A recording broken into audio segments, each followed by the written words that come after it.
Welcome. This is Recidiva. I'm sharing a recording of a casual Skyrim playthrough using a mod list I built. My profound thanks to all the mod creators who have made this game a crowdsourced treasure. I hope you enjoy.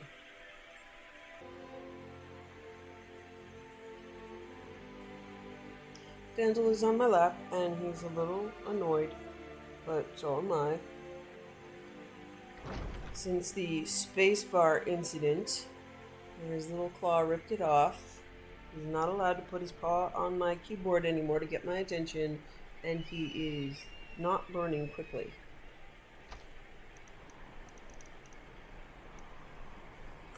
Stop it. So his little paw gets flicked, and then he gets mad and jumps down like right now. I'm sorry that I won't let you rip apart my keyboard, little buddy, but that's the new rule.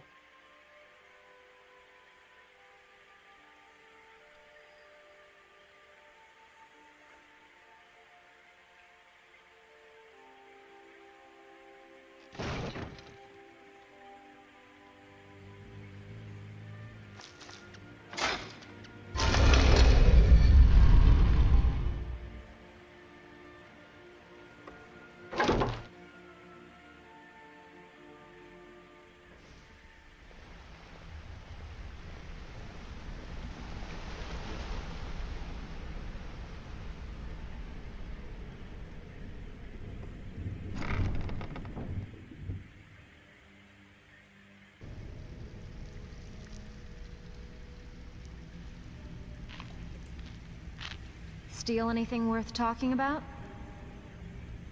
Amazing what people leave laying around for us to take, isn't it? I handle the... If you don't like that kind of work, talk to Delvin. He runs the more up-close and... Got plenty. Take your pick. One of the quick... If you're interested. What do you say? Good. Here's what you need to do. Need some gold? I may have some work for you. Yeah, I'm gonna keep telling him forever. Oh. Yeah, I'm gonna tell him forever that I finished the Whiterun job. Alfred sent ahead more important. I think you'll find it's nice to shake off the cobwebs and get things rolling. I handle the... If break-ins are more your thing, go talk to Vex. Alright.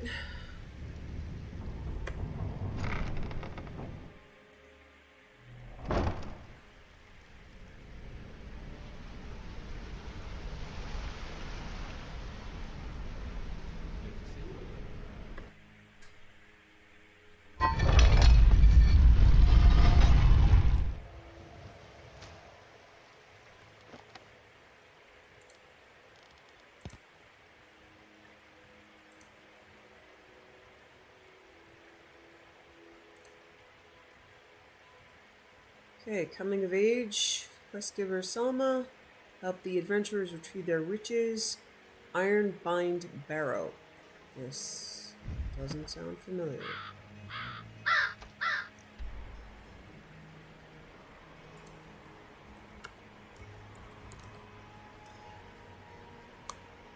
Okay.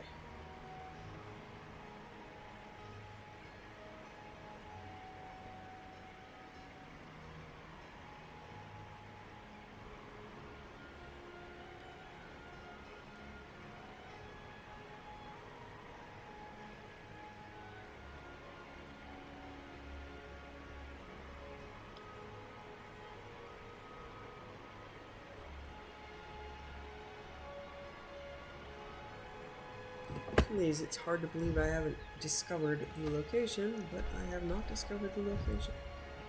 Oh my god. Yeah, I've forgotten how to do everything.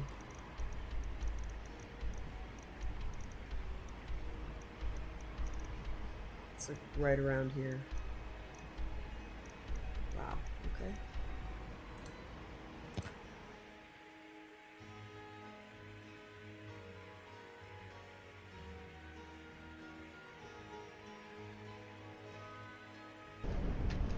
Gather our strength. Who knows what's inside? We should be inside loading up on treasure. Worry Scales here thinks we should wait, though. Don't get any ideas either. We were here first. Until next time. You aren't alone. Okay. She just stopped talking to me.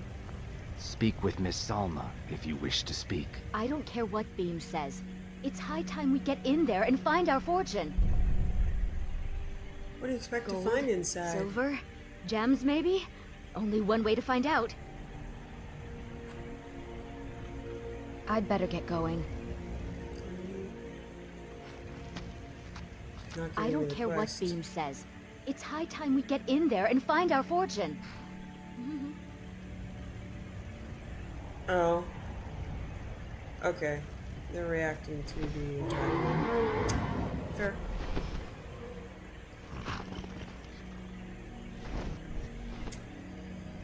So I'm gonna have to kill the dragon. For this book. In theory, they're in a fight. Come on.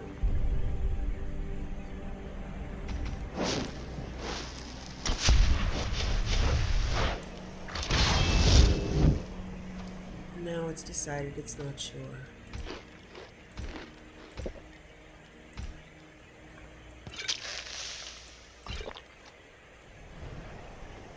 Yes, dragons are shy. Come on.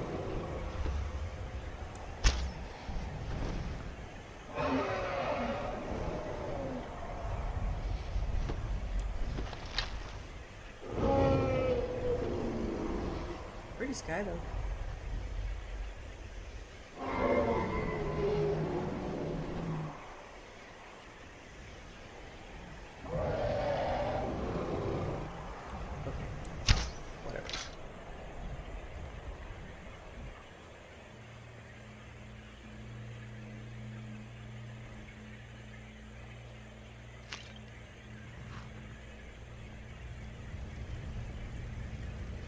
I don't care what Beam says.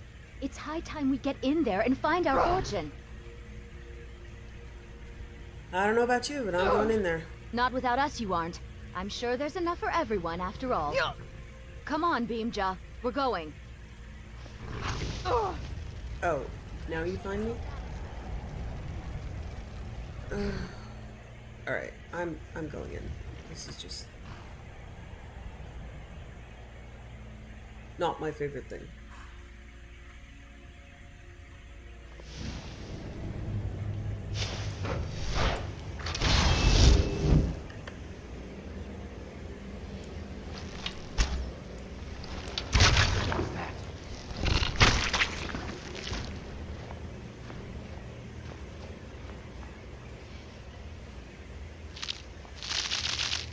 Is someone there? Try really hard not to shoot you guys in the butt.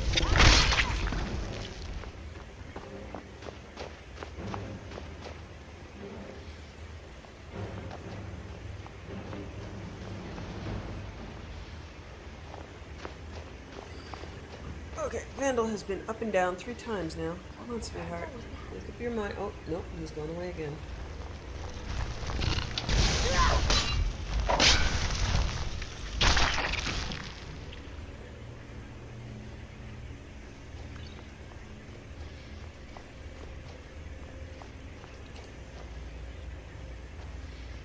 Fourth time, buddy?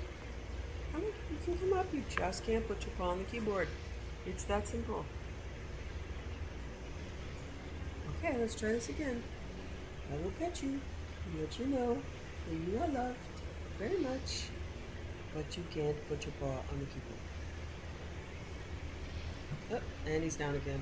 Yeah, This is it. We He doesn't wanna found do it. Gathric's tomb. he doesn't want to do it unless he can play with my keyboard. Well, there must be a way.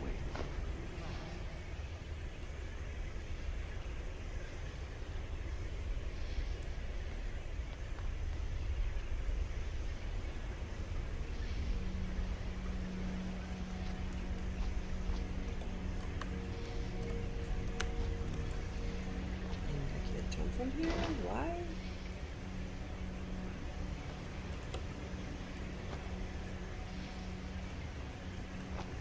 I don't know why jumping is so awkward right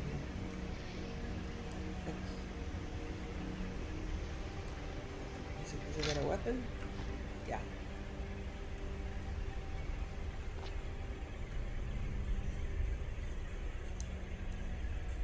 Alright.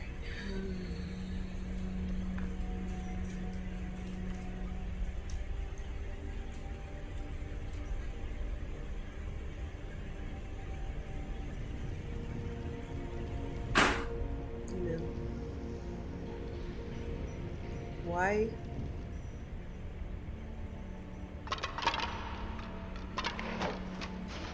Done it.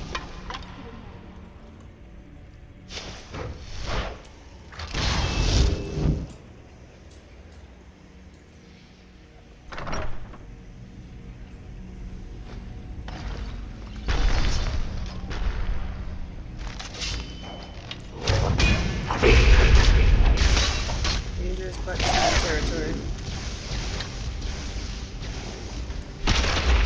For G-Man!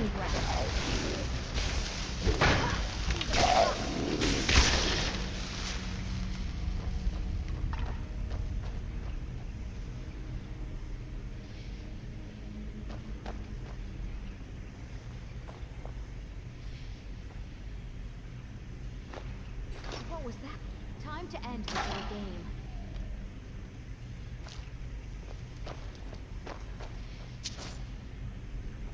What was that? Aha! All over now.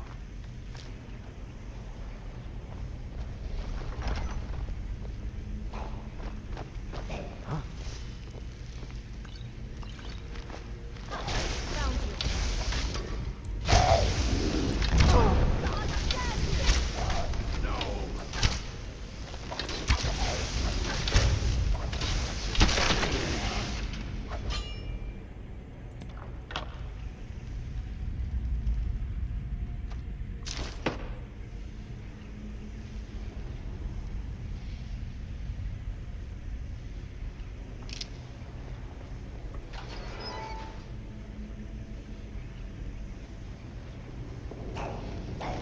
Someone there?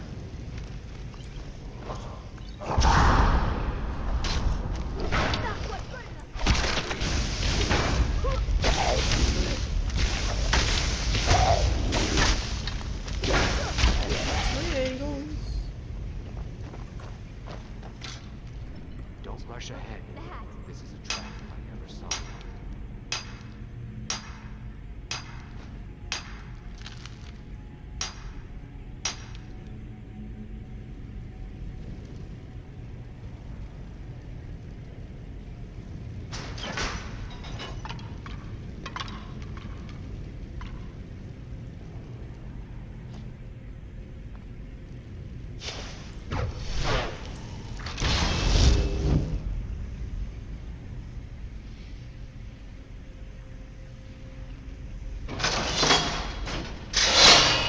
Ooh.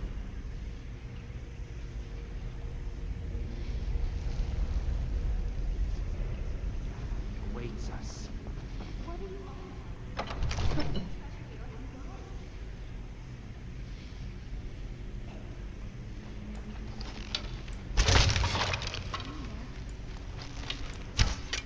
Warlord death.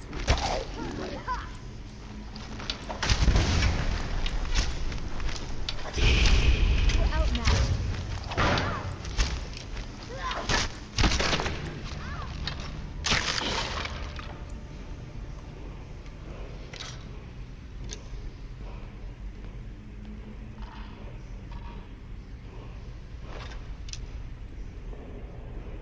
Fool. I should thank you. I knew the girl wouldn't be strong enough to help me kill Gathric alone. There's just one more thing I need from you. To fully absorb Gathric's power, I require a blood sacrifice. I am shocked. Your that blood this should be good enough. Might turn out This will poorly. go easier for us both if you don't bother fighting back. Hey, sweetie. Where are you?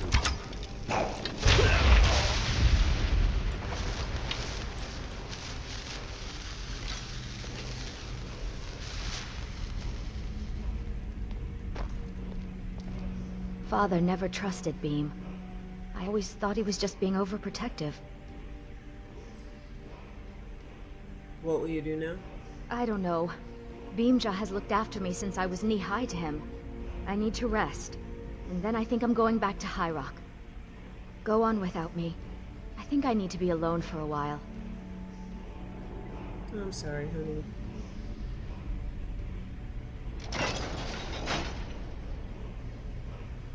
Tough lesson to learn.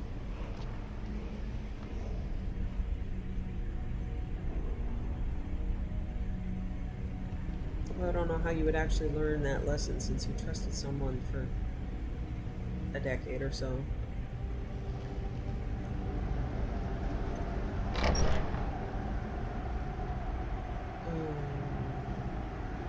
Huh?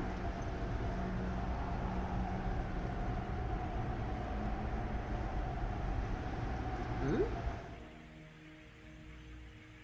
Am I actually zoning, or are you kind of like, maybe I'll zone, maybe not?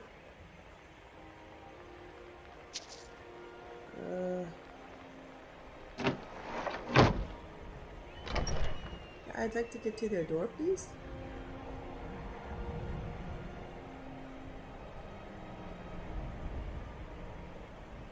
I'd like to get back to the wall, please. Okay.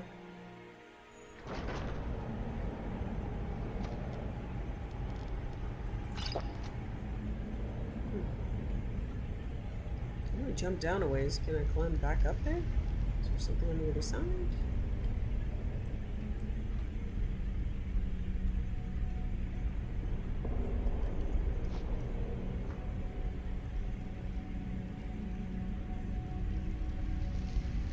Oh, stairs. Yes! The hidden stairs.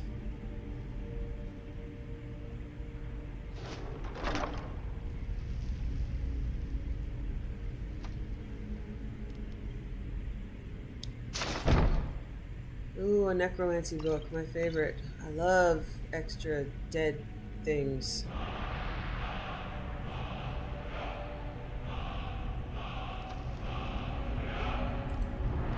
It's me, the extra dead thing lover. Okay.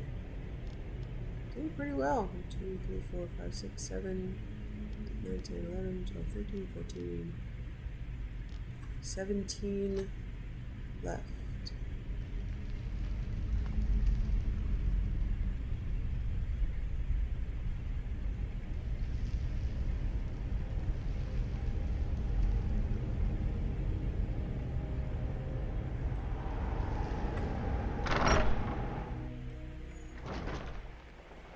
What I don't understand is if your father never trusted Beam, why did your father employ Beam to look after you? Or keep him as a slave, or whatever you did.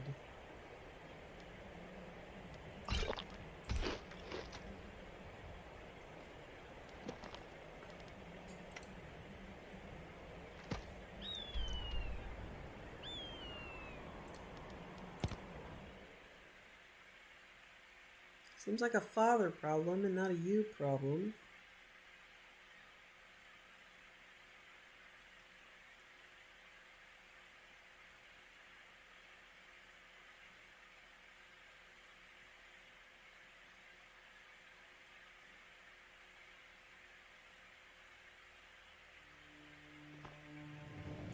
She's got, like, battle scars, too.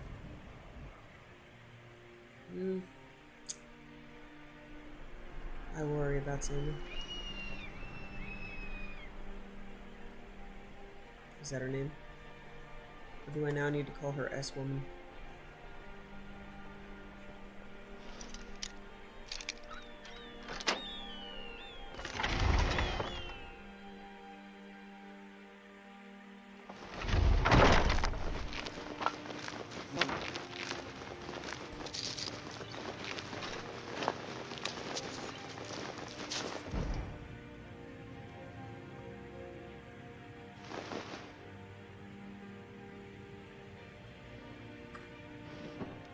No, I don't want to search the cupboard. I know it looks like I wanted to.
a bath. Covered in Draugr.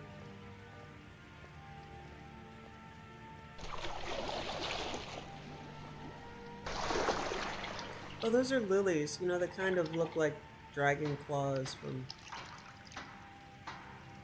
certain directions.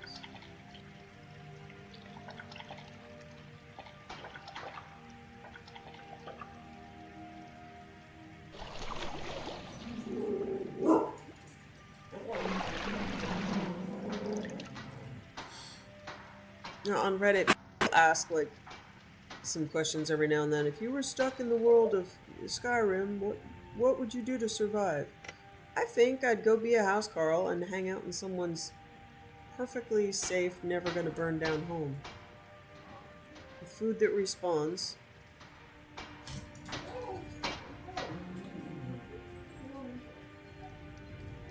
Okay, I was just on the stairs, yes. Okay.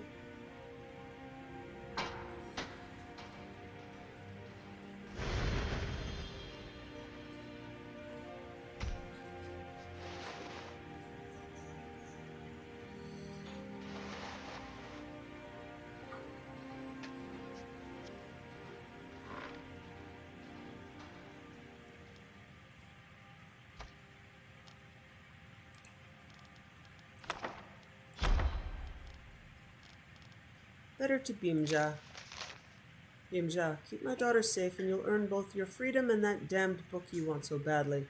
But by the divines, if any harm comes to her, I'll make sure everyone I do business with will hear about what you did in Black Marsh. Wow, okay, it's definitely a daddy problem. Wow.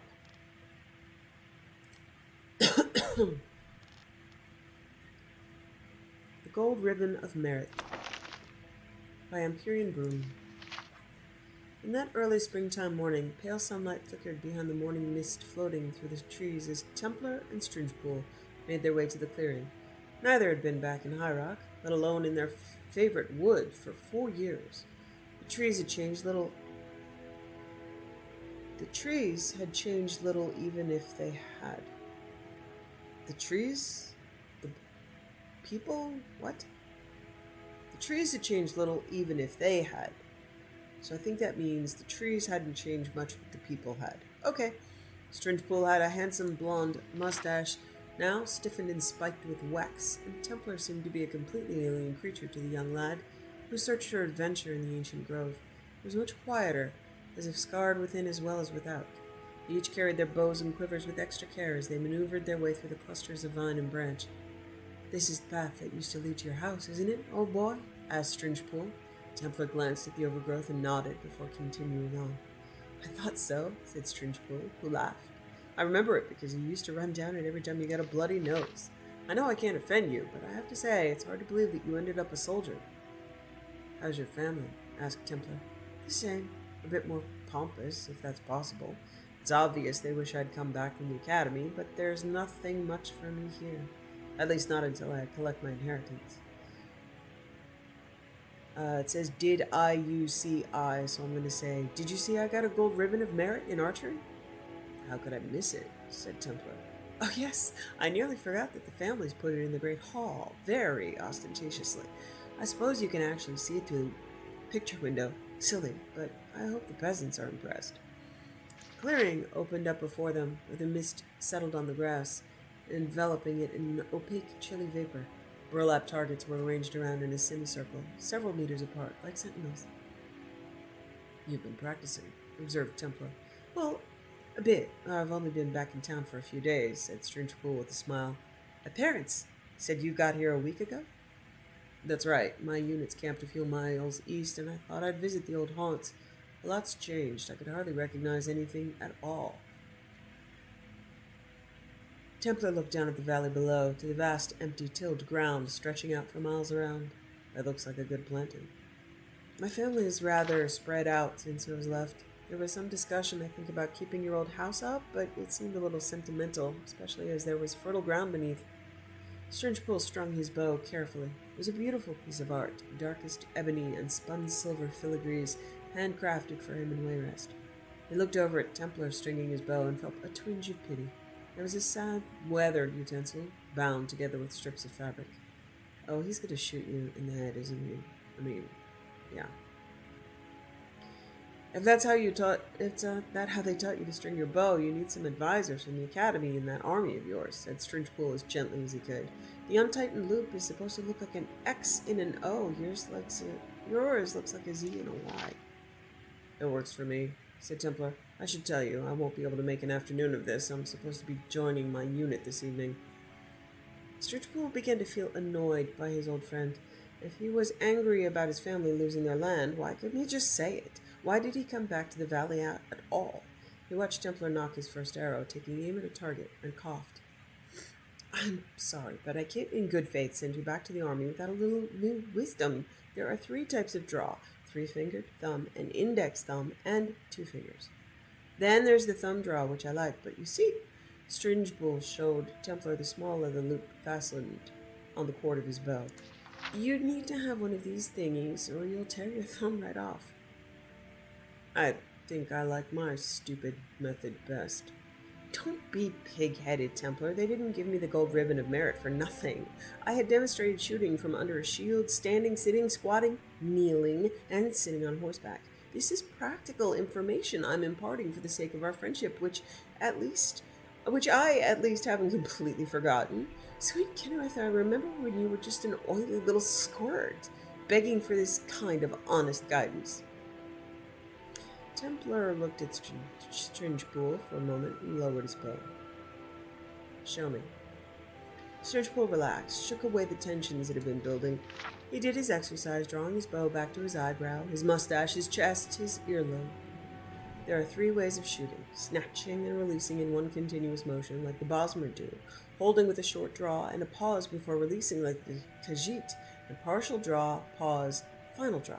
Stringepool fired the arrow into the center of the target with cool precision, and release, which I prefer.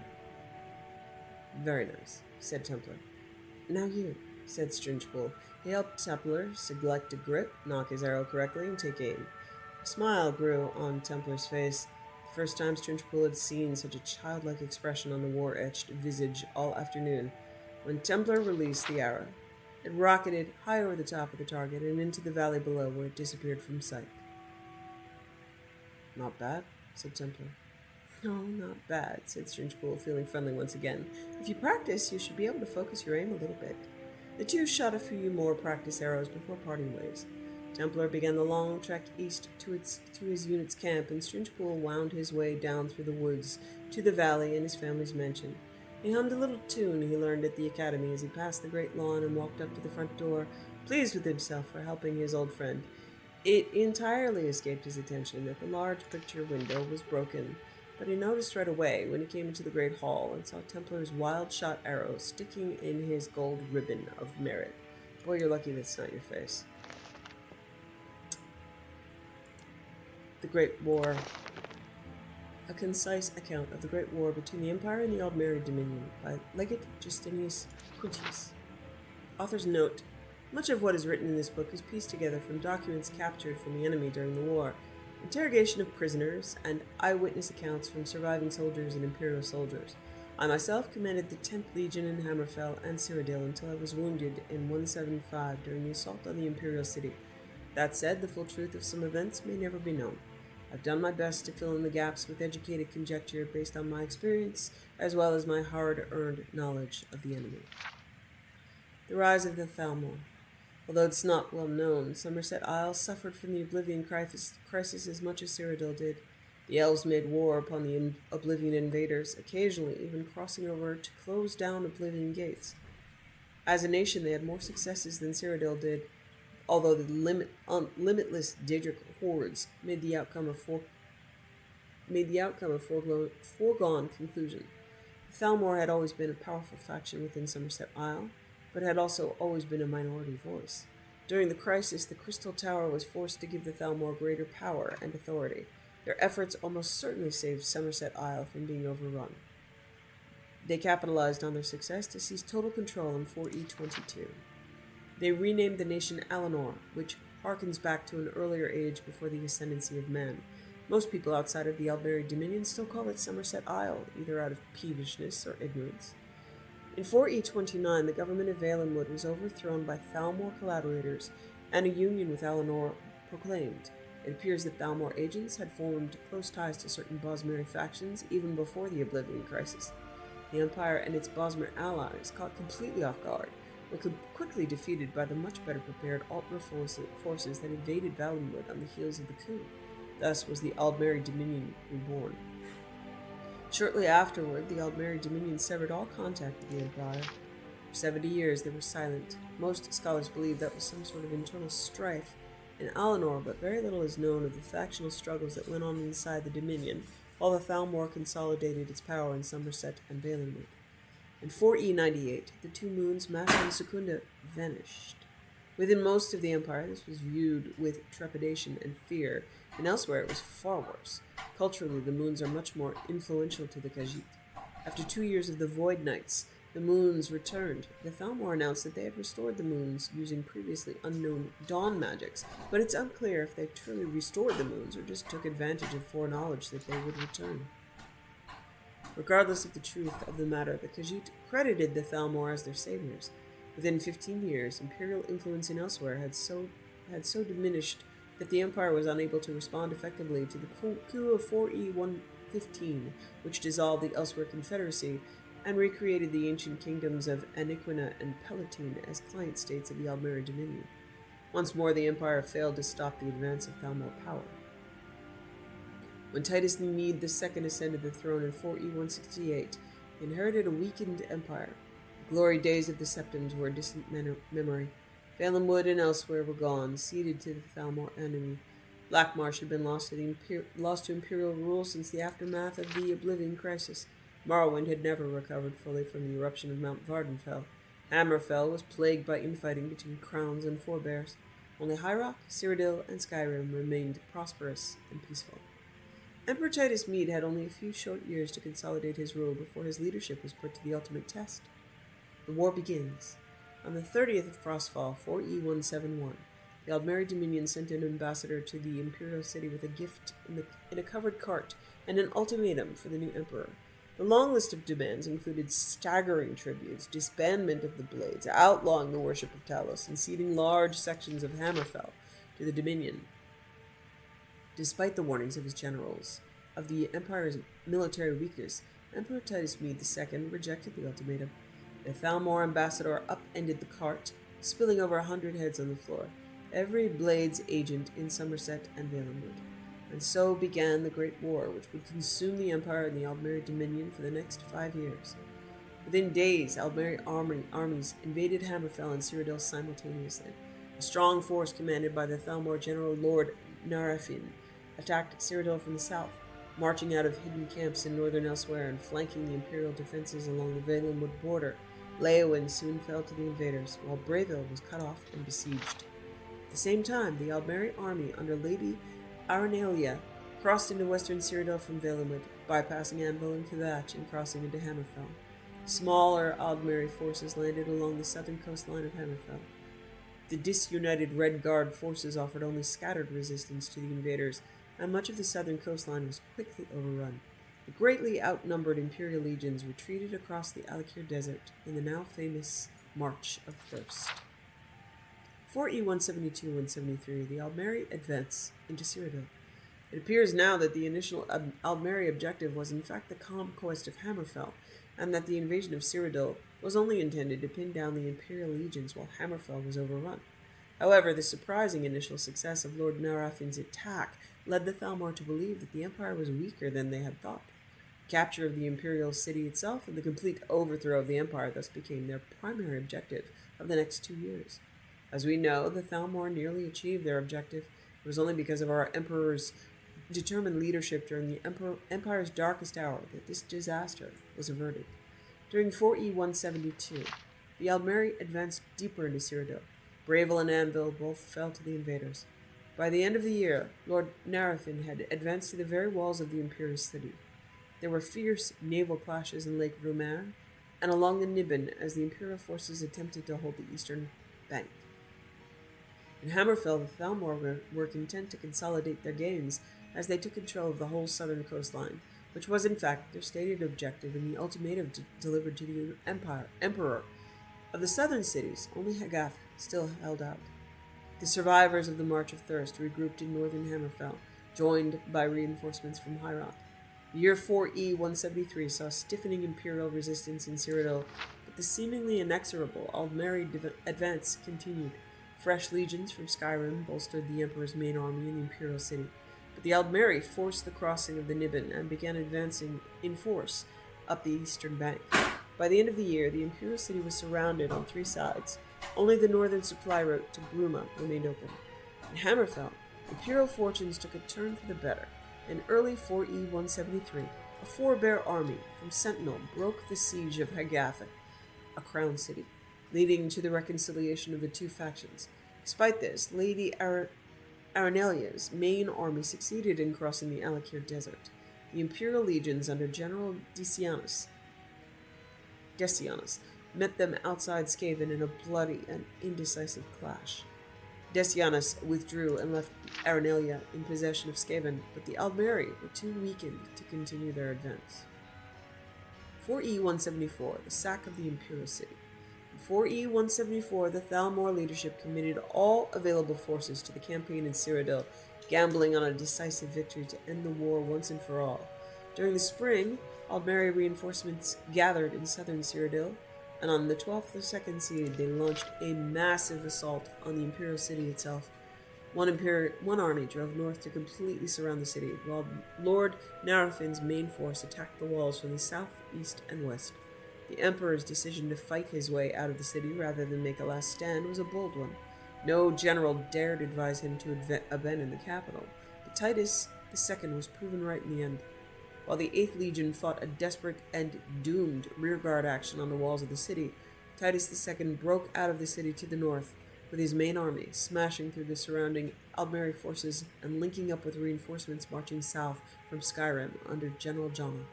Meanwhile, however, the capital fell to the invaders, and the infamous sack of the Imperial City began.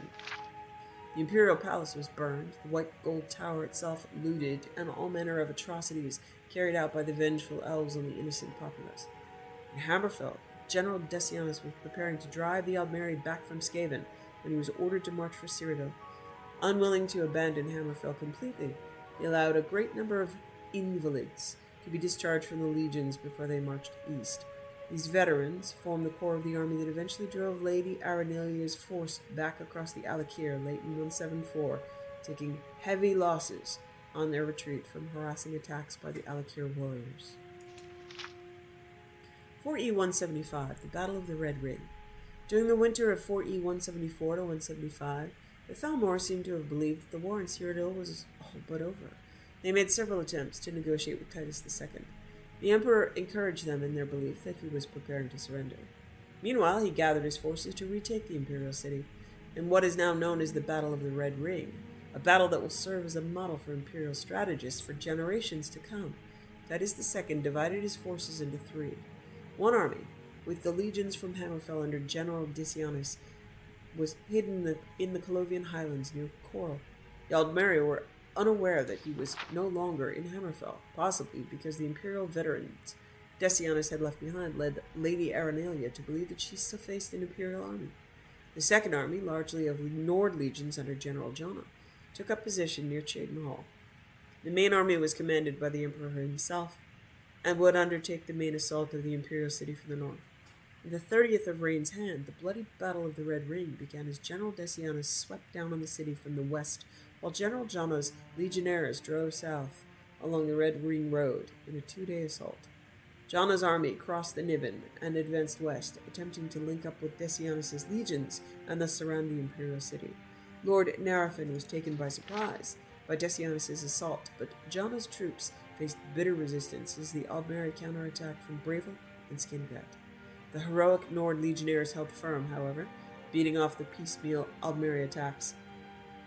By the 5th day of the battle, the Aldmeri army of the Imperial City was surrounded. Titus II led the assault from the north, personally capturing Lord Narfin. It's rumored that the Emperor wielded the famed sword Goldbrand, although this has never been officially confirmed by the Imperial government. An attempt by the Aldmeri to break out of the city to the south was blocked by the unbreakable shield wall of General Jana's battered legions. In the end, the main Aldmeri army in Cyrodiil was completely destroyed. The Emperor's decision to withdraw from the Imperial City in 4E174 was bloodily vindicated. Bloodily vindicated. I can't back that up. Lord Narafin was kept alive for 33 days, hanging from the White Gold Tower. Lord Narafin was kept alive for 33 days, hanging from the White Gold Tower.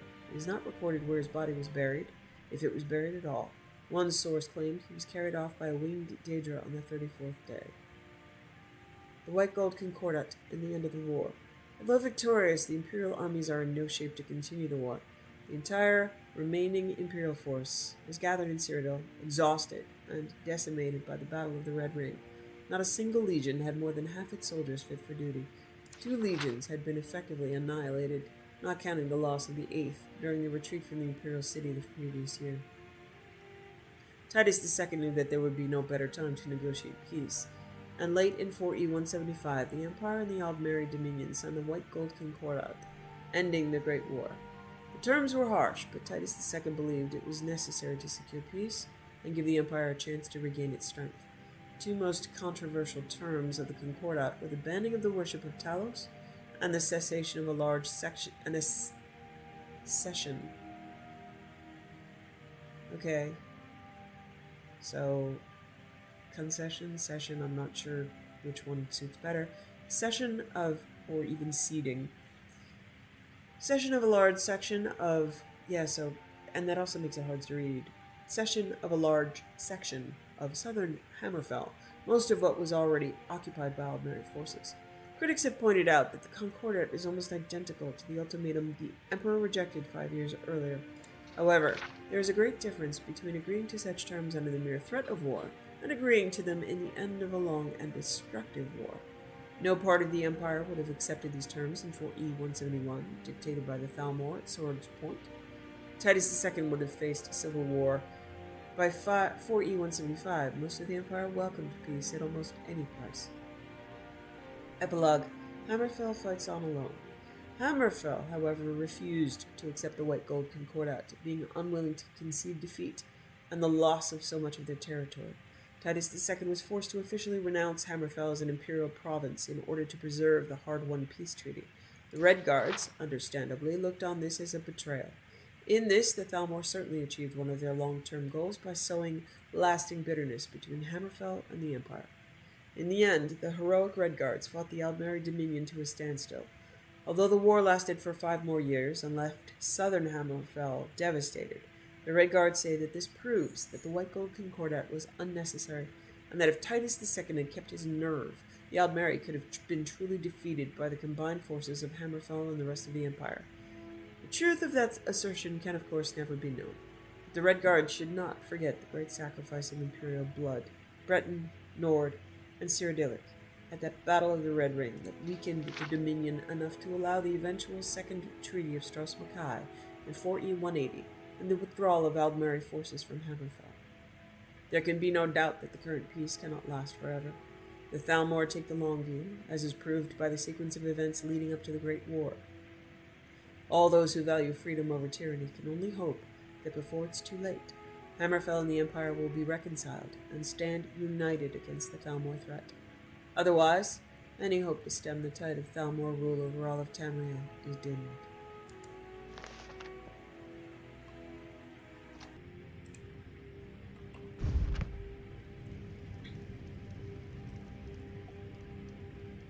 Okay, gonna return to Vex. In the meantime, I have found an addition to Creation Club. It just came out in either June or July. So I now have Creation Club tracking. So I should be able to go through there. Catchable fish, 0%. Okay. Some of this, unfortunately, since it hasn't been there since the beginning of the game, it's not going to give me credit for stuff, but I can at least go through and see if I've done it.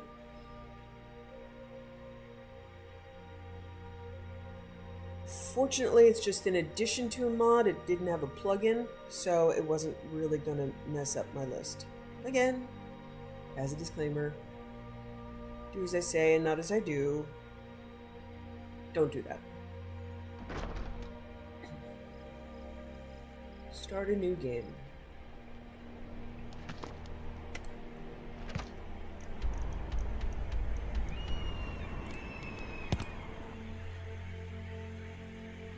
And we're actually coming up on Halloween. It's this week.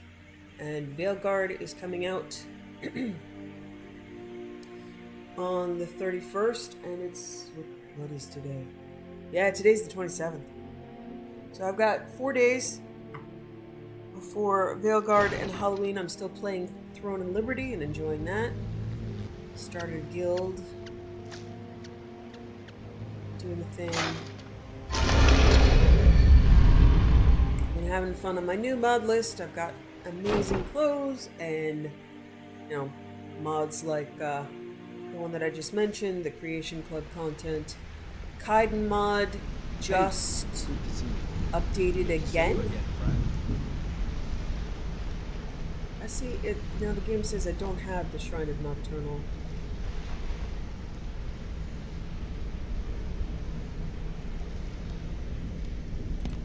Okay. There we go. Now I do.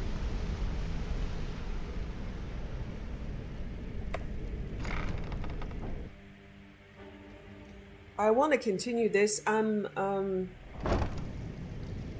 definitely going to record Veilguard. That's probably going to be a lot more raucous because I am not going to stop just because people are like my husband is talking.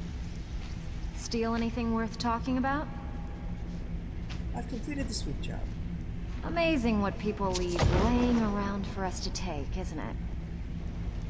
Ready for some work, or are you just gonna wander Vex around all should day? actually just tell me when... I handle the If you don't like that kind of work, talk to Delvin. He runs the more up close and personal jobs. I'm probably going to tell Delvin again that I completed the Whiterun job. Looking for work. Yep, finished that special Whiterun job. Alfred sent ahead his boring pop. I think you'll find it's nice to shake off the cobwebs and get things rolling again. Keep this up, and I can see okay, so, I might just need to advance this quest. Ooh, look at the water, it's so pretty. I might need to advance this quest just manually. As much as I would like to finish it, it's crazy. Alright, I should at least... it's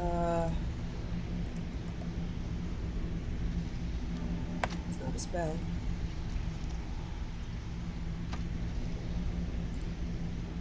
Let's see. My guild jobs log. Okay, so I've done 5 Solitude, 5 Windhelm, 5 Whiterun. Markarth is the next place. So I'll take Markarth. I'll qualify. I just might have to manually advance the quest. Okay. Need a few spare septums? I got the cure. Okay, what'll it be?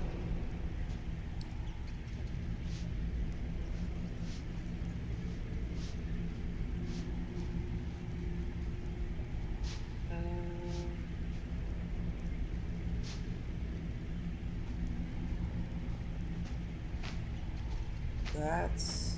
why am I not seeing Markarth? Whiterun? Windhelm.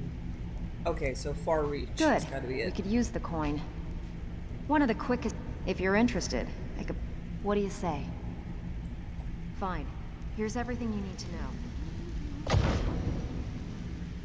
Okay, try this again. Need some gold. I may have some work for you.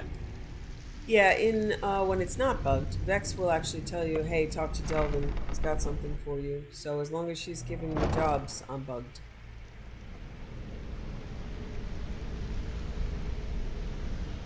Okay. Where is the gold? I don't think this safe repops, but I keep checking. Things are looking up around here, lass. The crown is so dorky. Almost installed crown overhaul, but one of the things that makes me not want to change my list is that I'm getting good at batch files, which means you make a batch file with all the codes of what you need. So at the beginning of the game, now with my outfits, I've got like 15 things that aren't going to be in the regular slots. I've been looking for you. Hey, Got something I'm supposed to deliver. Your hands only. Let's see here. Looks like that's it. Got to go.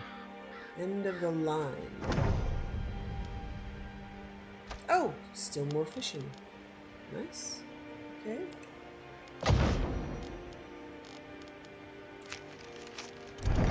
Saleya, thank you for everything you've done for the fishery, as well as your heroic deeds on the northern shore. I'm writing to let you know I can no longer provide you with fishing bounties. Allow me to explain. The others at the fishery have never understood my appreciation of mud crabs, and our recent battle has only increased my respect for these lovely clawed creatures. I've learned so much about how to raise them, all thanks to the juvenile mud crab you bought me not long ago, and so I've decided to leave the fishery to strike out on my own as a crab merchant. There's space for a market stall in the Grand Plaza, but I don't have the materials I need to build it. I'm no smithy either, so I'll have to buy the materials myself. I plan to spend every waking hour working to save up for it. I'll need a large bundle of wood, nails, iron fittings for my stall doors, and a lock to keep my earnings safe. One day, I will have my dream of my own market stall, brimming with crab. Swims in deep water will no doubt be repulsed. He's never kept his disdain of mud crab a secret. Speaking of our fish-loving friend, you can still seek work from him if you are inclined. Graham. Letter from the Stormcloaks. Saleya, we have challenged the Imperial Dogs to a duel of champions. They're said to be led by a great warrior, but anyone who licks the boots of the Empire can hardly lay claim to such a title. That's why we ask you to put these fools in their place. Find me at the Palace of Kings, and I will provide you with an armor of a true champion. Once equipped, you will meet with a garrison of our finest soldiers and put an end to this milk drinker and his band of impostors. When the time comes, do not waste your breath with words. Let the field of Whiterun drink down their blood. Ears Sarald thrice pierced. Okay, I usually do this earlier in the game, but I guess I never got around to it. It's it's champion quest. So I just go. It's just that in this game I didn't want to take sides, but it looks like I took a side somewhere. It looks like it was the main quest forced me to choose someone. Okay.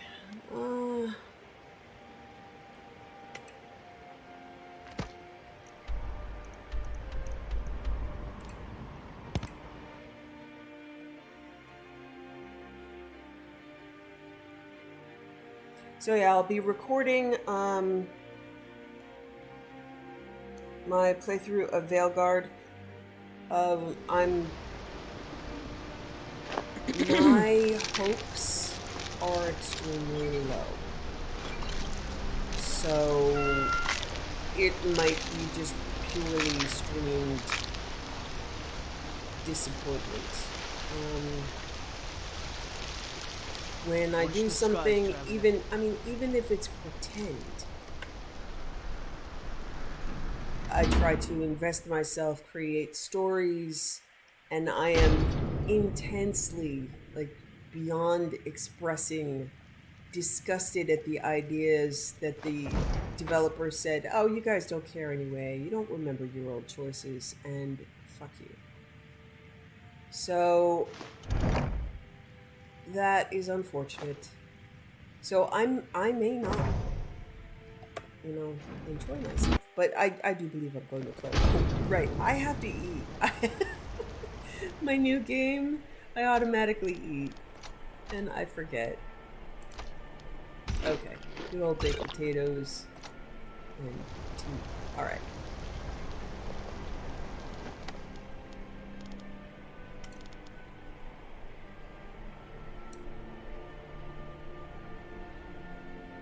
Okay, I grew up hearing songs about Aildi the bear. She wrestled a storm out of the sky. I wonder what kind of things they've got the Sipper doing over in the temple. Mostly praying, I reckon. There's all sorts of prayers, young man. Want a cup of venison or mumble? Okay, I need to...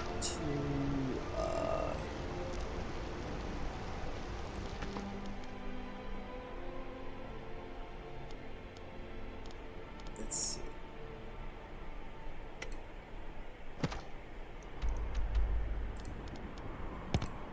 Before I crash my game, which way I will if I attempt to look in my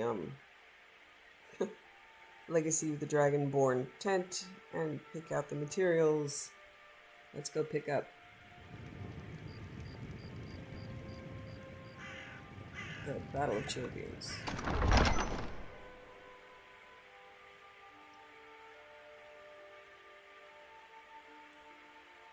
So yeah, I was telling a story about batch files and He's a true Nord. He'll come around. so that means I've got a file with like 20 or 30 things with the codes all figured out, and then you put it in your, And what would you in my have? case, the root file. I've got a root loader, which means stuff is not in my Skyrim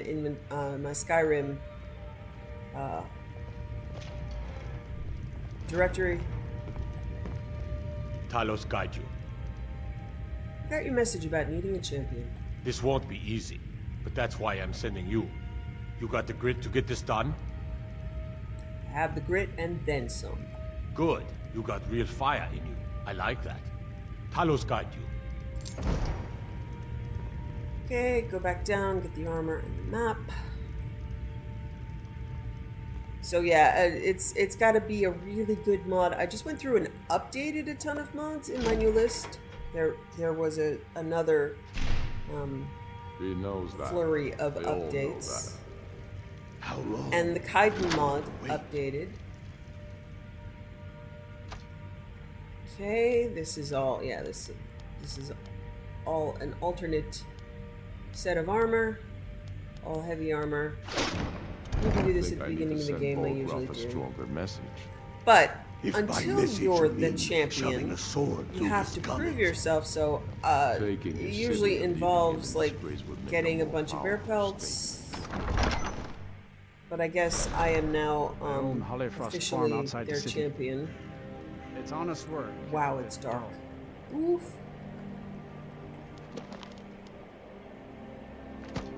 We'll take a nap at Tundra Homestead first. I want to continue this. I still have a ton of books to read, and even if there's not much game left to play, and there's still a bunch of stuff, but it looks like there are more books than there is game remaining.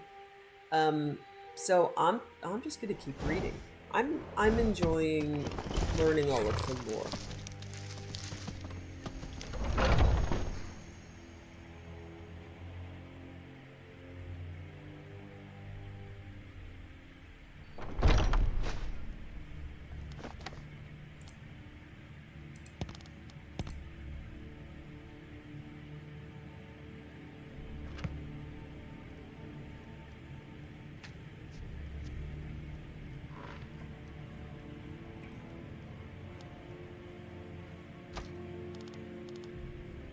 Guardian and the Traitor.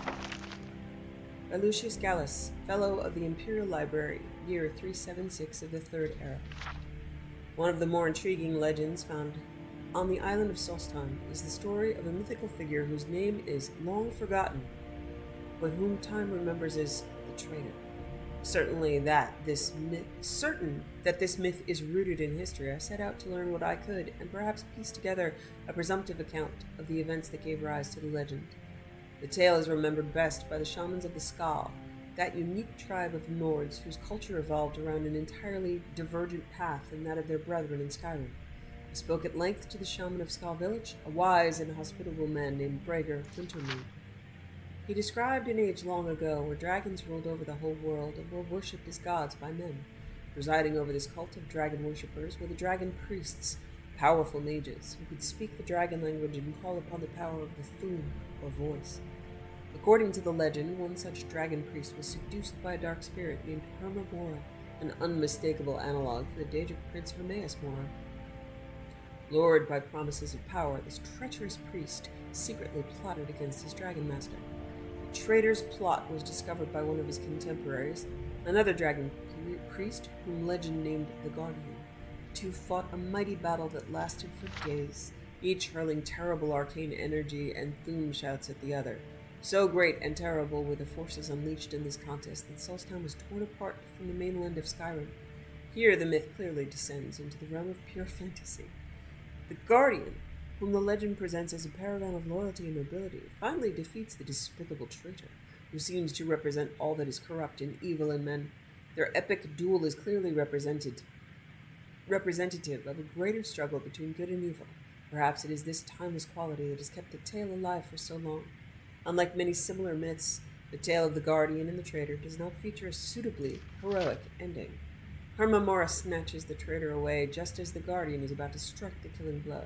The dragons appoint the Guardian ruler of Solstheim, but not before he is compelled to swear an oath of vigilance to watch for the traitor's return. His reign is, by all accounts, a time of peace and prosperity for the people of the island, and he is remembered as a wise and just leader.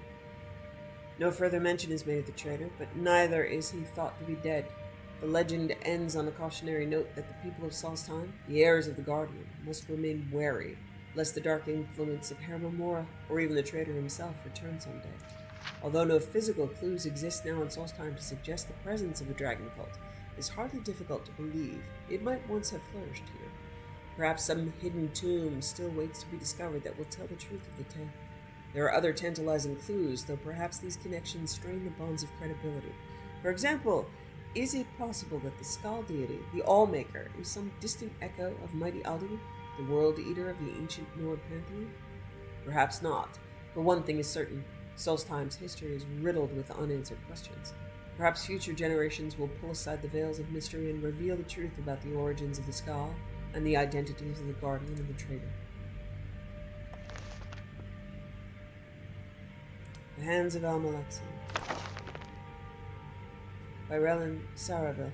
So, Guardian and Traitor, I don't know. I don't know if that is a callback to Morrowind, because I do know they have Solstheim in the game of Morrowind as DLC, so I don't know if that's part of that. The Hands of Almalexia are undoubtedly one of the most powerful elite groups in all of Tamriel. Their numbers are few, but few are the number that can endure the grueling and intense training required to join their ranks. While these masterful holy warriors are, like all other ordinators, at the disposal of the entire tribunal, they're only found in direct service to the Mother, the Master, and the Mystery. They are only found in direct service to the Mother. The Master and the Mystery have other agents to secure their interests. The Hands are culled from the most able and virtuous soldiers of Morrowind, though most are Indoril nobles who have already long proven strength in both arms and faith as ordinators. The candidate must have great experience with a variety of different weapons and fighting styles, as well as a profound understanding of a number of schools of magic. An ebony scimitar is the traditional weapon in her hands. An ebony scimitar is the traditional weapon of her hands, but each hand continually hones their skills with a multitude of armaments as to better serve the Mother. As keepers of the peace are garbed in a suit of her hand's armor, given by Almalexia herself to bless the wearer with a number of strengths and resistances. The battle prowess of each individual hand is nearly unmatched. Save for a few ancient warlocks and the tribunal itself, the Hands of Almalexia are among the Hands of Almalexia is, it's referring to the group, not the individual, so is correct. The Hands of Almalexia is among the deadliest groups alive. That's a really awkward sentence for verb tenses. Generally unmatched in fighting and priestly prowess. While they generally perform as the personal guards of Almalexia, they're also known to carry out the goddess's will and to act as enforcers. Some years ago, 6 high ordinators began to secretly question tribunal doctrine and express heresies akin to those of the dissident priests. They were betrayed while attempting to enlarge their numbers among the lower ordinators. Mournhold was rocked by scandal, and the goddess saw that these blasphemers had to be reckoned with in public. Officially, they were to be banished from the city. They were free to go if they could pass unmolested through the west gate. The heretics, suspecting they would have to fight their way through the small garrison, approached the west gate fully armed. After walking through the streets lined by watching crowds, they found the guards had been replaced by a single hand. They charged, hoping to overwhelm through sheer numbers, and despite their own skill, were swiftly cut down one after the other. The hand, having exercised Amalexi's power, returned to the temple. The west gate was closed. The hands continued to exercise the goddess's will, serving honorably as our guardians and keeping us safe from harm and heresy.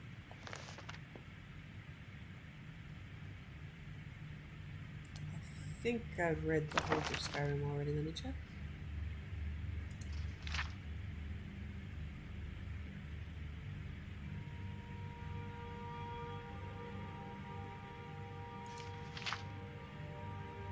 I honestly don't remember, so let's just read it. The Holds of Skyrim, a Field Officer's Guide, for use by officers of the Imperial Legion. Welcome, loyal officer of the Empire. You have been given this guide to help you, and those men under your command, better understand the geography of Skyrim. Since you will be serving in Skyrim for a lengthy period of time, this information should prove valuable. Skyrim is organized into 9 holds. A hold is a large area of land roughly equivalent to a county in Cyrodiil. Each hold is governed by a Jarl who maintains his court in the hold's capital city. 4 of these holds are fairly small and sparsely populated. As a result, the capitals are little more than towns. The 5 major cities of Skyrim act as capitals for the larger holds. Following is a detailed review of each hold.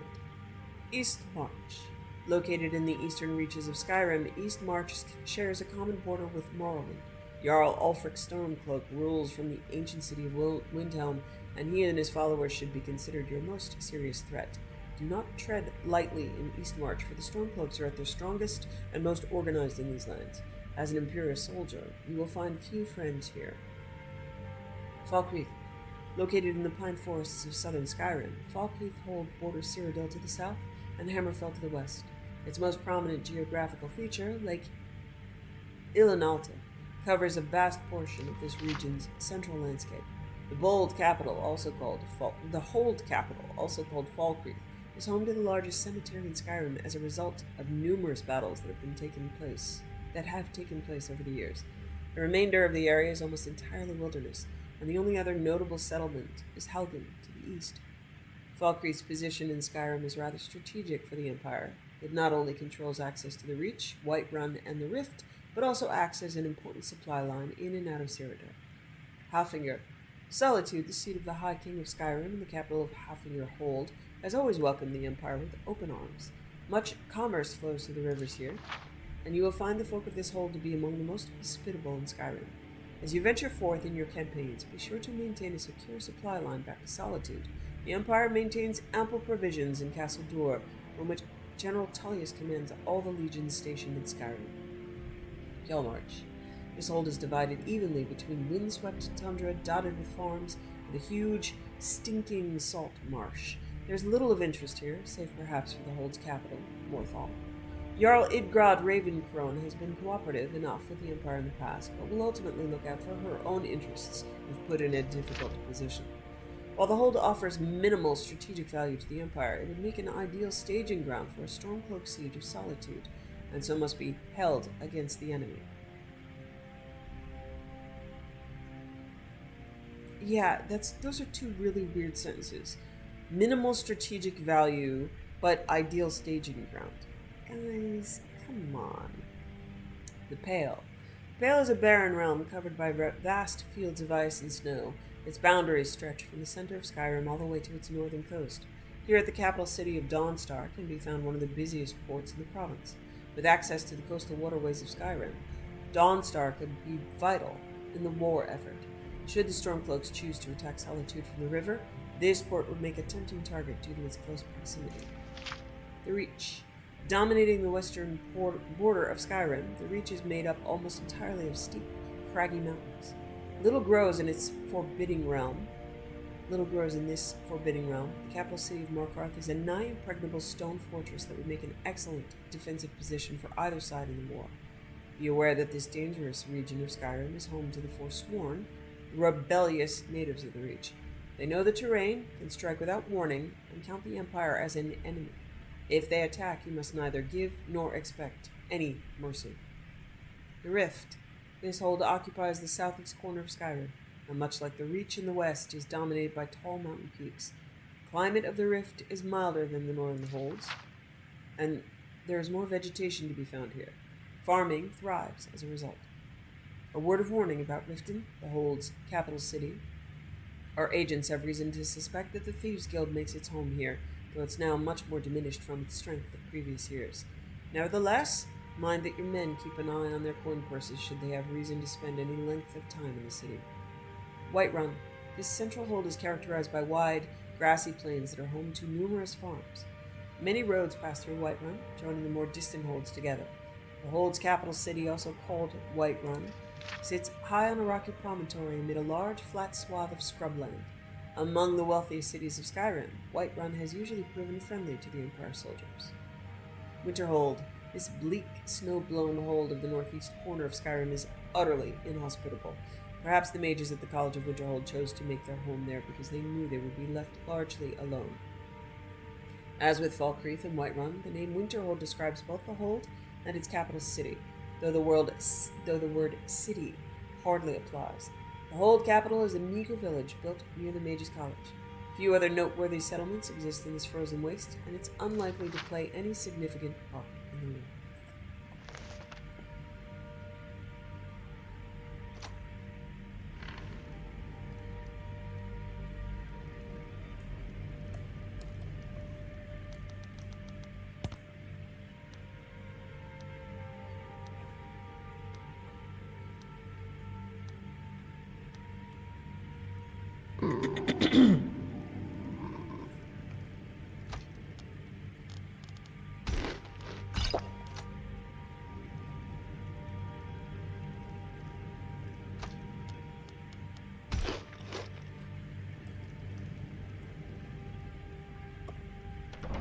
Okay, I don't think I actually need to wear the armor to do the fight.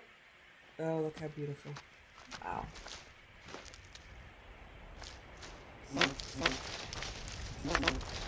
Well, I have played a bit. Oh, hey. You know, it's a lovely morning.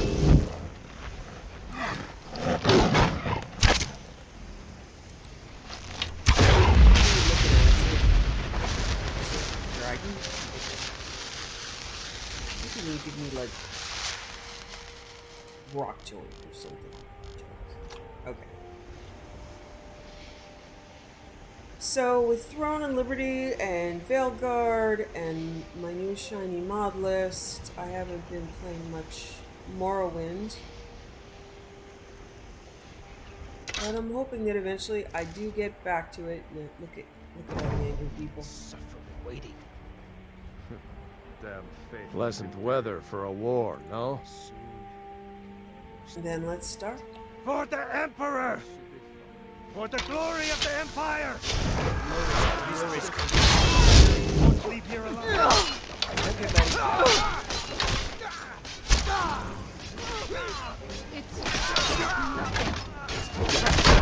That's Shoot all. you, bud. It's the safest way.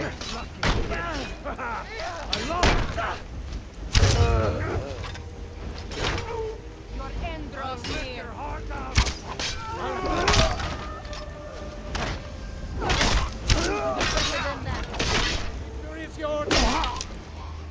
Just me and one other Show stormcloak. those Imperials what real Nords are made of. Yeah. Yeah! Okay. Hope that was worth it, guys. I'm worried about not killing stormcloaks, but it looks like the Empire did a good job of that.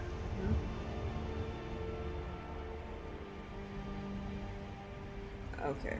So, alright, yeah, completionist is just scrolling and scrolling and scrolling that I got a bunch of stuff from that. Okay, cool. Okay, I'm expecting to crash here.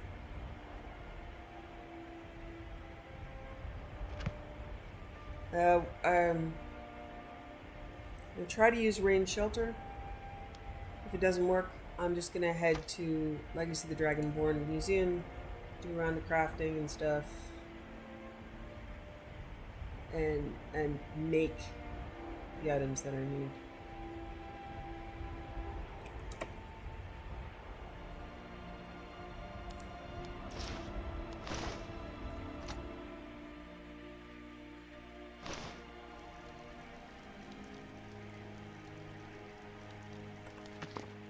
Okay, let's see how we do.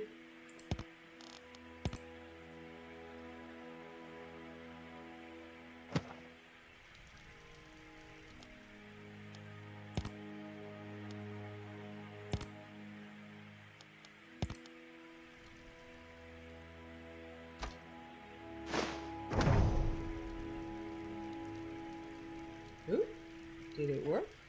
Can I quick save? Quick save! Literal quick save. Mission 5. Alright, let's see what I'm missing.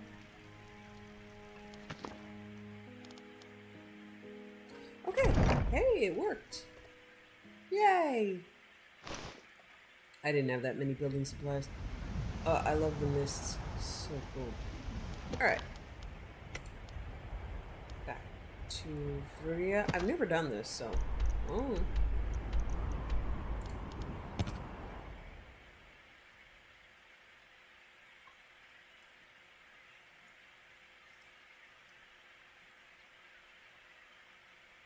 I'm in my mid-60s. I'm not really trying to raise my level much, but I do have several million gold. I might use it to raise other skills. I do want to get to 80 to do the Ebony Warrior. So that's probably one of the last things that I'll do. But yeah, I got a lot of money, don't I?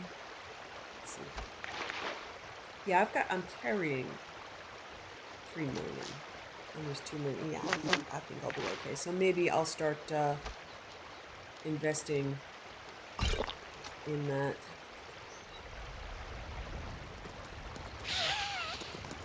Out with it. Here's everything you need to build a stall in the plaza. By the gods. I don't even know what to say. I'll stop by the plaza tomorrow once you've gotten everything set up. Thanks. I'll see you there. Hey, buddy. I've been looking for you. Got something I'm supposed to deliver. Your hands only. Let's see here. Looks like that's it. Got to go.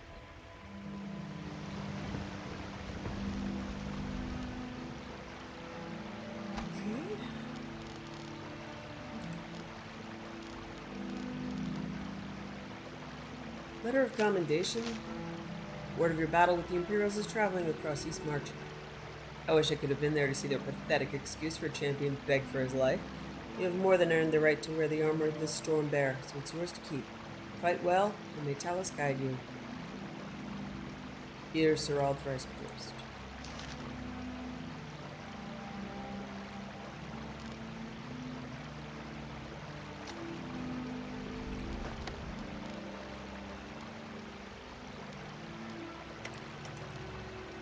Okay, return the valuables to Vex.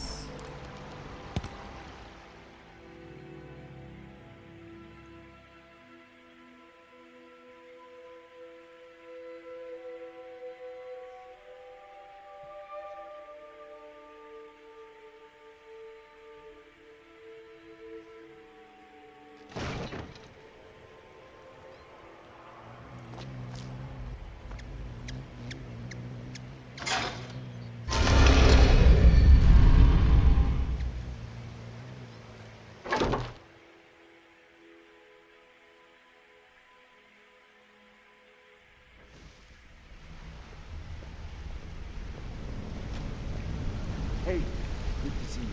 It's good to see you too, Rune. You're a good guy.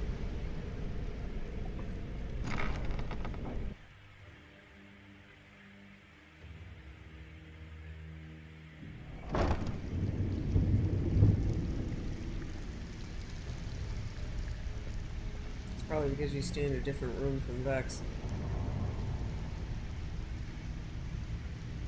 Back with good news, I trust? Completed the sweep job. Oh, you're back? I suppose you'll be wanting your pay then.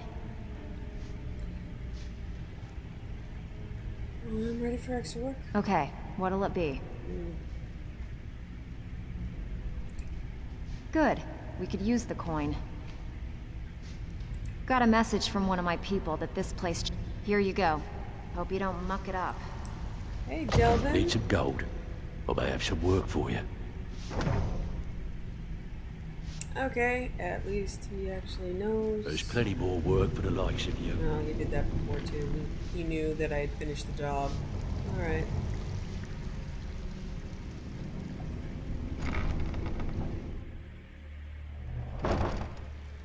It's a bummer.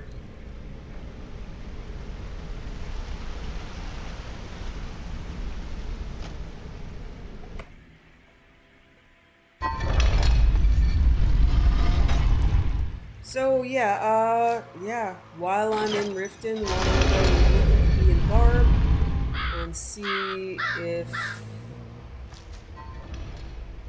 what the master trainer here, what Xenia. I can even look at the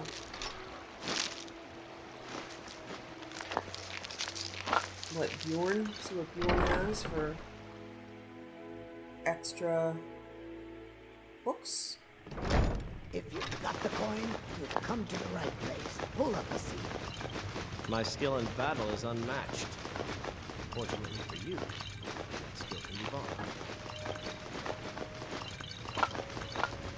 Hey, Zeno. Yes? What you got? You train me in one-handed weapons. Okay, here we go.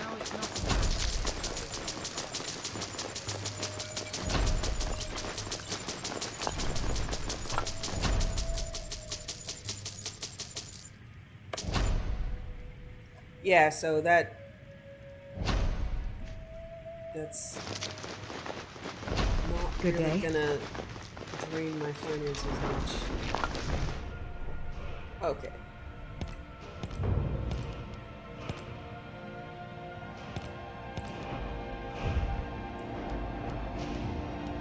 That's the way I like it. I mean, you know, buy it.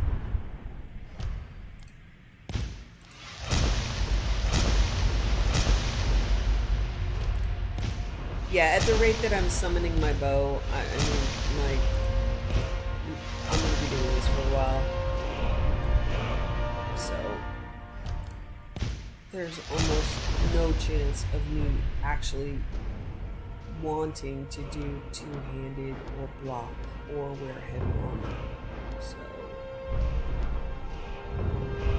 a lot of this, I do still want to get naturally, but as you can see, like, you know, I don't have to heal myself much.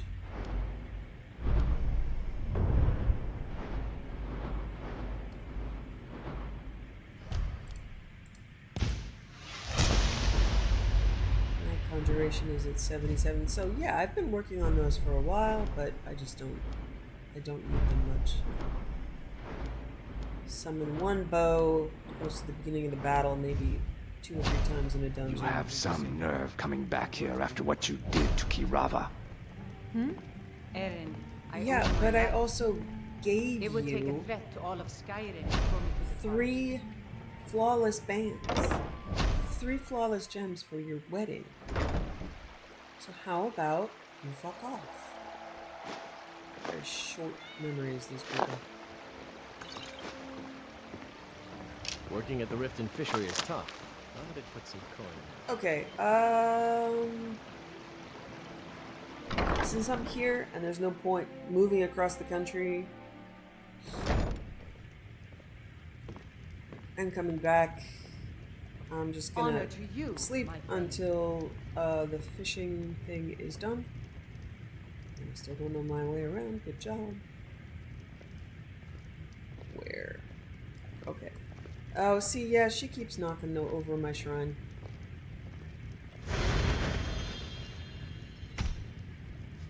She just walks through and knocks it over. That's okay.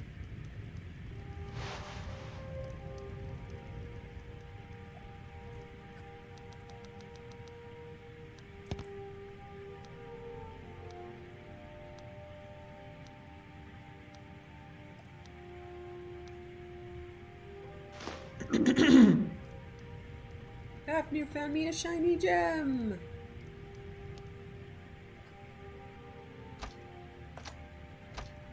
you, Fafnir.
Okay, speak with Arya.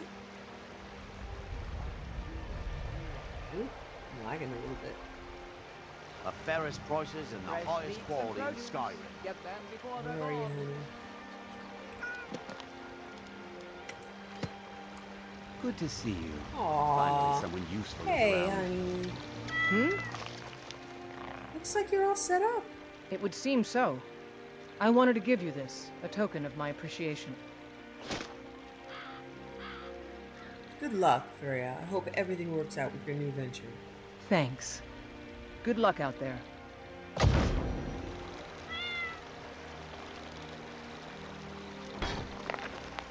What do you sell? Out with it. Out with it. What have you got for sale? Take a look.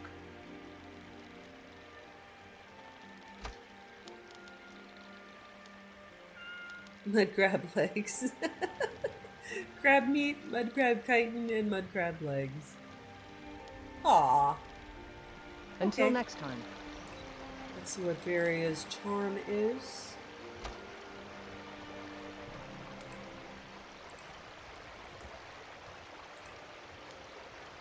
Can swim underwater without drowning. Increase light armor skill by 22 points. You reflect 22% of incoming melee damage back at your attacker. That doesn't suck. Huh.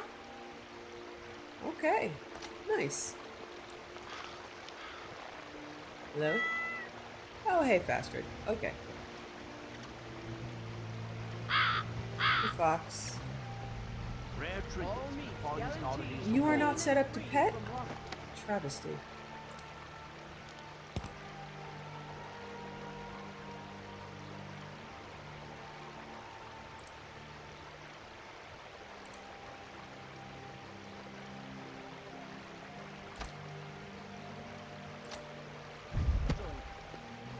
Buying and selling fine jewelry here. Okay, I'm working on it. Okay, that's good.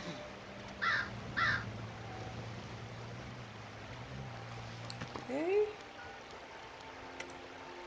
Back to the sweep job.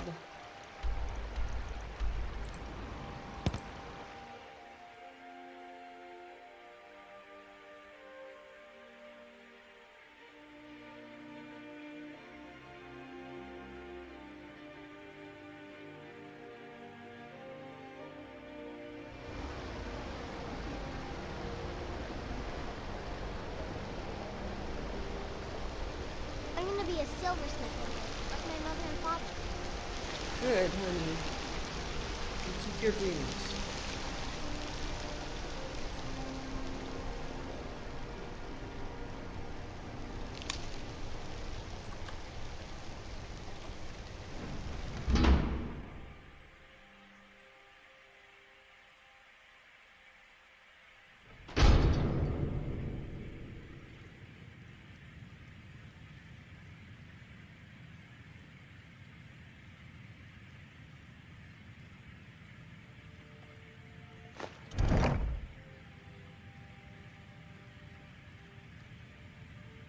quite sure why I'm still doing this. I think part of me is just happy that it's not buggy.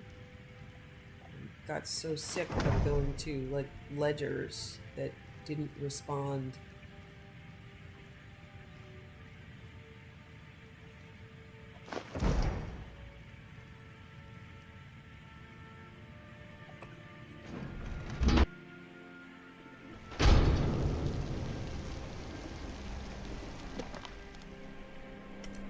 Alright, let's pick a dungeon.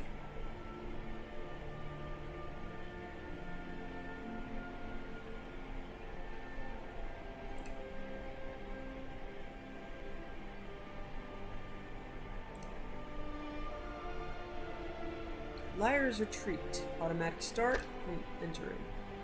Okay, so where is Liar's Retreat?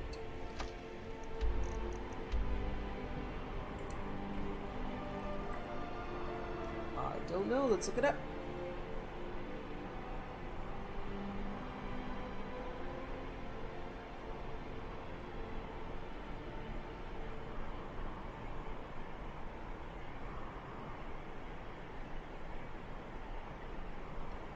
Northeast of Carthwest. Okay.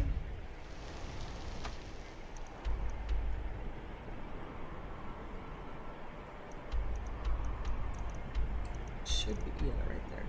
So, here's.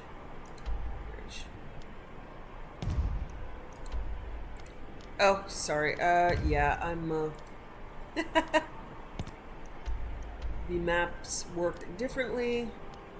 I'm just gonna go to stop. Maps work differently in Throne and Liberty, so I'm failing.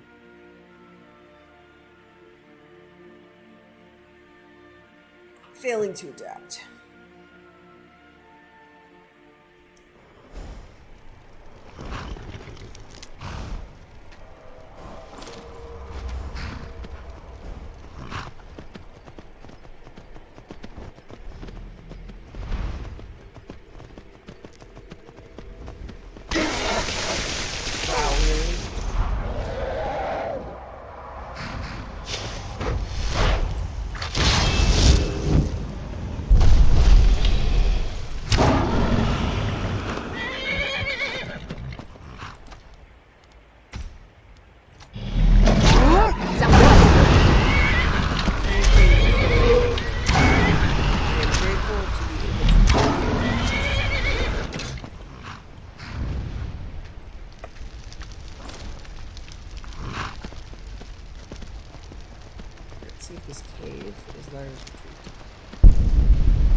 Liar's Retreat! Your Liar's Retreat!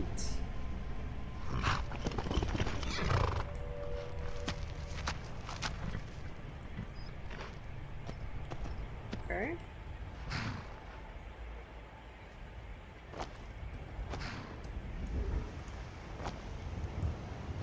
Yeah, I'm sure there's a road somewhere. Yeah, there's like a path over there. Okay.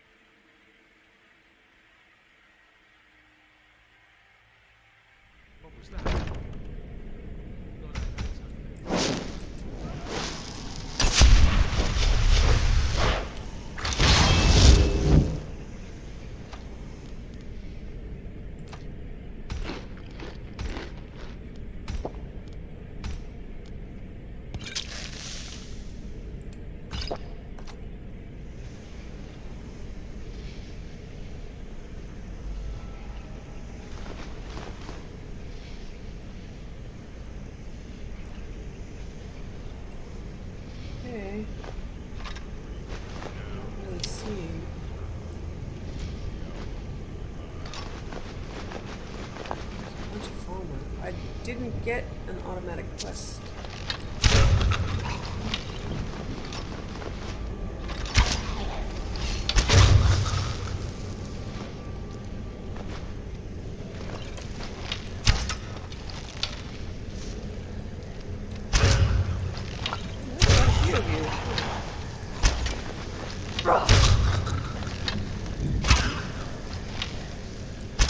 Yeah, I am literally banging into them, yelling, and they can't hear me.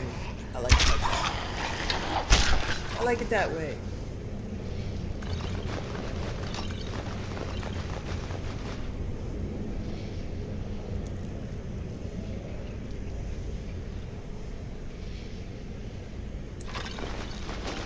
Leave me some skooma. The important stuff. No, you'll never take me alive. I don't want to?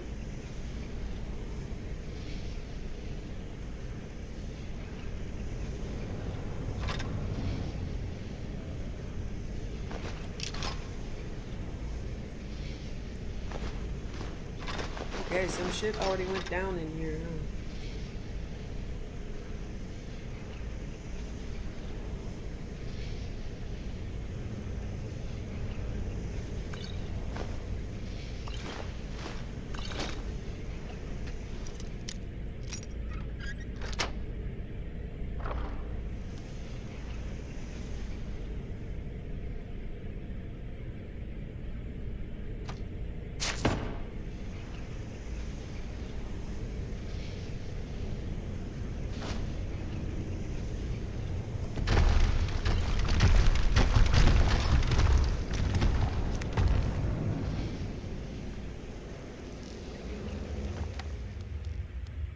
Yeah, no automatic quest.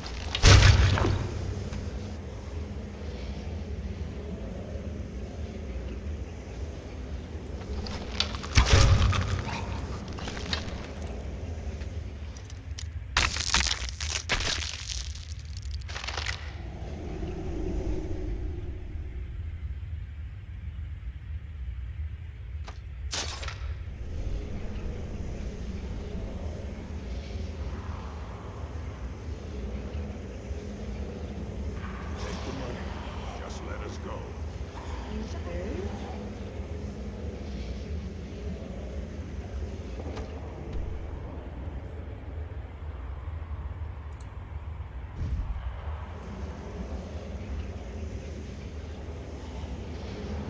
Yeah.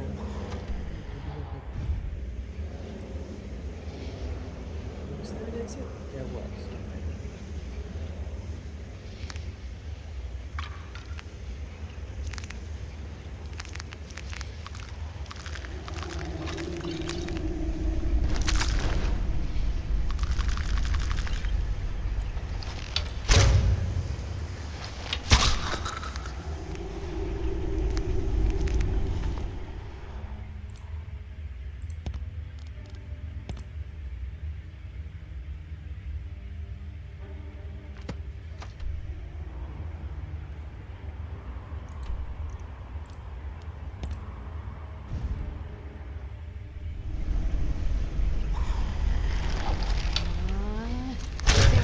Okay. I got it. Let's go.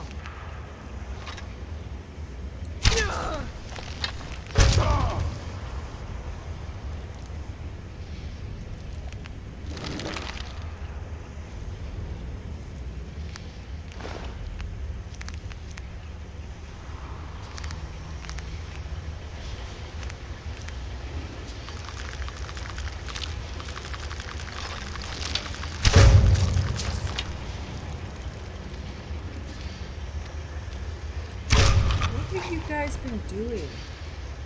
Rod.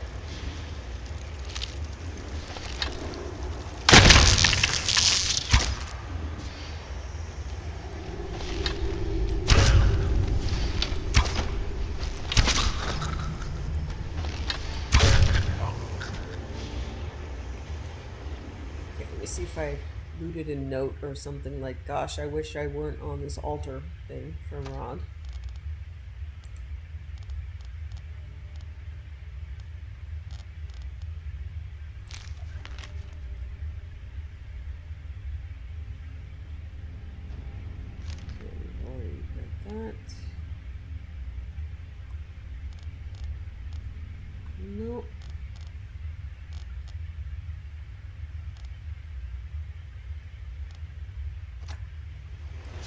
Okay.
Is that it?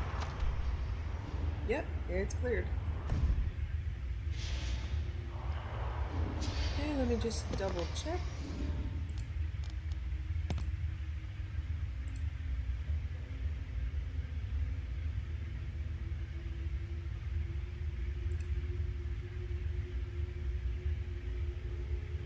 Huh. Retrieve the long hammer from the fallen bandit. Huh. Weird.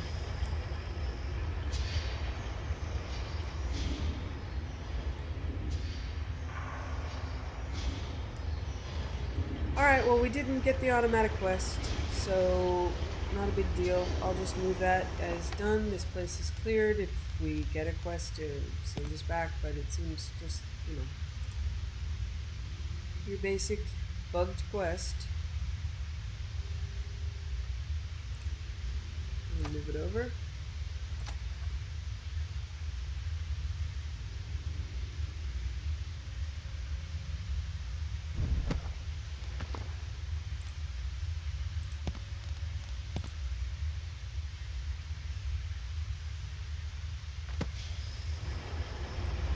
Alright, I'm gonna head back to Legacy of the Dragonborn Museum, put my stuff in, do some crafting, and be back.